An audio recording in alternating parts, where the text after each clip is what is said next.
সাগরে নিম্নচাপ থাকায় পটুয়াখালীতে বেশিরভাগ জেলেই এখন তীরে অবস্থান করছে। তাই ইলিশের সংকট বাজারে, দামও ক্রেতাদের নাগালের বাইরে। পটুয়াখালী নিউ মার্কেট মাছ বাজার থেকে বিস্তারিত জানিয়েছেন প্রতিনিধি মোস্তাফিজুর রহমান।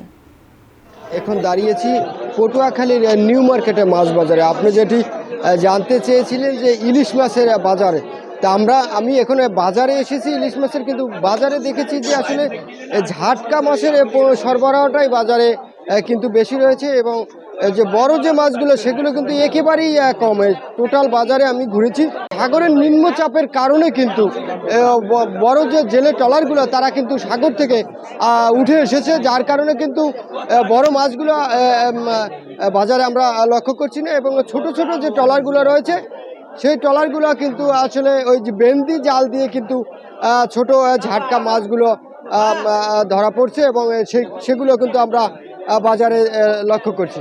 এবং বাজারে আমরা দেখতে পাচ্ছি যে এই যে ছোট ঝাটকা মাছের যে দাম, সেটি কিন্তু তারা 500 থেকে 550 টাকা কেজি হারে কিন্তু ঝাটকা মাছ বিক্রি করছে।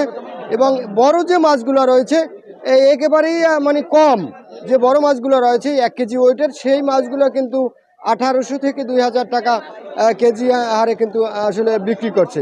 এই ছিল আমার কাছে পটুয়াখালী নিউ মার্কেট থেকে মাছ বাজারের সর্বশেষ